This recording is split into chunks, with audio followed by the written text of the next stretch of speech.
Hello, and welcome to Kurth Memorial Library's Story Time. I'm Miss Beth, and today I'll be reading Hansel and Gretel. Near a great forest lived a poor woodcutter with his wife and his 2 children by a former marriage. The boy was called Hansel and the girl Gretel. They had little food, and when great famine fell on the land, he could no longer even buy daily bread. Now he thought this over by night in his bed, and he tossed about. He groaned and said to his wife, "What is to become of us? How are we to feed our poor children when we no longer have anything even for ourselves?" "I'll tell you what, husband," answered the woman. "Early tomorrow morning we will take the children out into the forest to where it is the thickest. There we will light a fire for them and give each of them 1 more piece of bread, and then we will go to our work and leave them alone. They will not find the way home again, and we shall be rid of them." "No, wife," said the man, "I will not do that. How can you bring your heart to leave my children alone in the forest? The wild animals would soon come and tear them to pieces."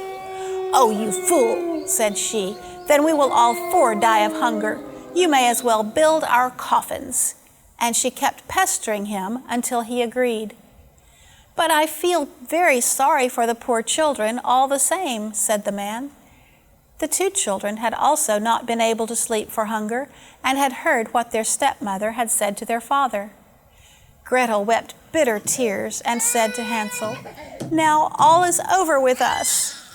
"Be quiet, Gretel," said Hansel. "Do not distress yourself. I will soon find a way to help us." As soon as their parents had fallen asleep, he got up, put on his coat, unbarred the door, and slipped out. The moon shone brightly, illuminating dozens of white pebbles.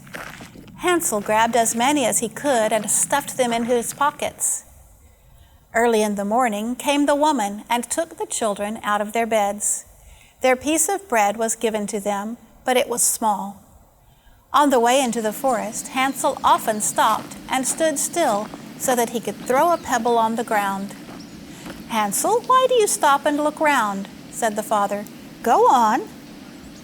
"I am looking back at my little pigeon which is sitting on the roof and wants to say goodbye to me," answered Hansel. "Fool," said the woman, "that is not your little pigeon. That is the morning sun that is shining on the chimney." Hansel, however, little by little, threw all the pebbles on the path. The woman led the children still deeper into the forest, where they had never in their lives been before. Then a great fire was made, and the woman said, "Just sit there, you children, and when you are tired you may sleep a little. We are going into the forest to cut wood, and in the evening when we are done we will come and fetch you away." When it was noon they ate their bread. Then they fell asleep, and evening passed, but no one came to the poor children. They did not awake until it was dark night, and Hansel comforted his little sister and said, "Just wait, Gretel, until the moon rises, and then we shall see the pebbles which I have strewn about. They will show us our way home again." When the moon had fully risen, they set out and found their way home, much to the horror of their stepmother and the joy of their father. The next night, however, Hansel again heard the stepmother pestering their father to get rid of the children in the forest. So he tried to sneak outside to collect pebbles again, but this time he couldn't unbar the door. It held fast. Early in the morning again came the stepmother and took the children out of their beds. Their piece of bread was given to them, but it was again small. Hansel crumbled his in his pocket so that he could throw crumbs on the ground instead of pebbles. A great fire was again made, and the woman said, "Just sit there, you children, and when you are tired you may sleep a little. We are going out into the forest to cut wood, and in the evening when we are done we will come and fetch you away." When it was noon, Gretel shared her bread with Hansel, as he had strewn his on the path. Then they fell asleep, and evening passed, but no one came to the poor children.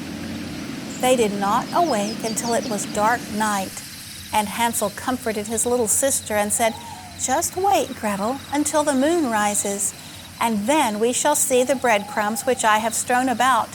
They will show us our way home again."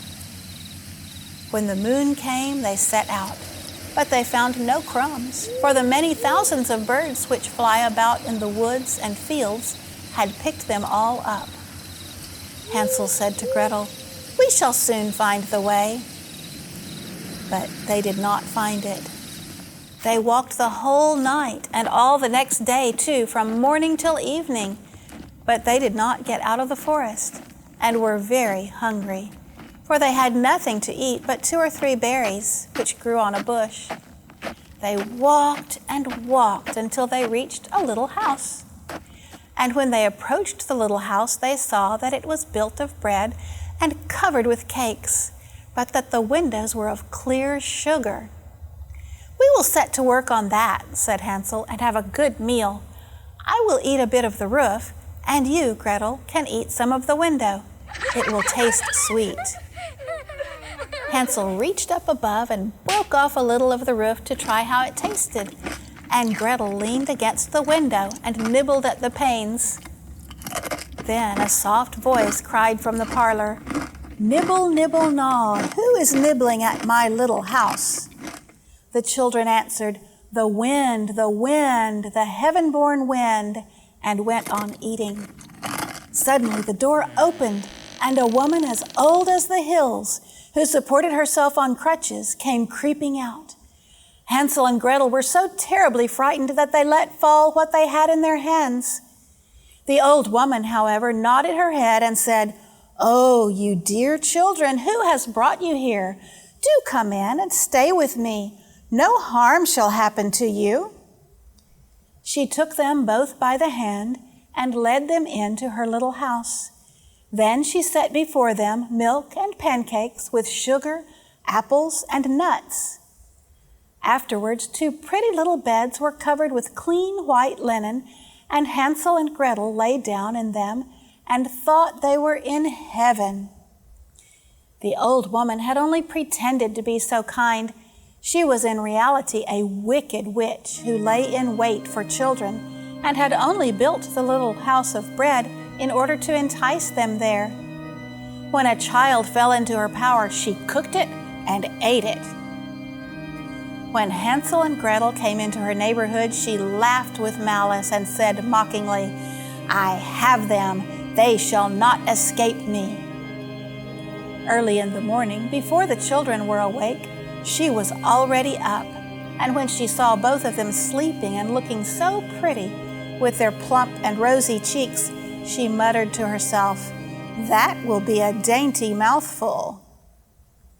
Then she seized Hansel with her shriveled hand, carried him into a little cage, and locked him in behind a grated door.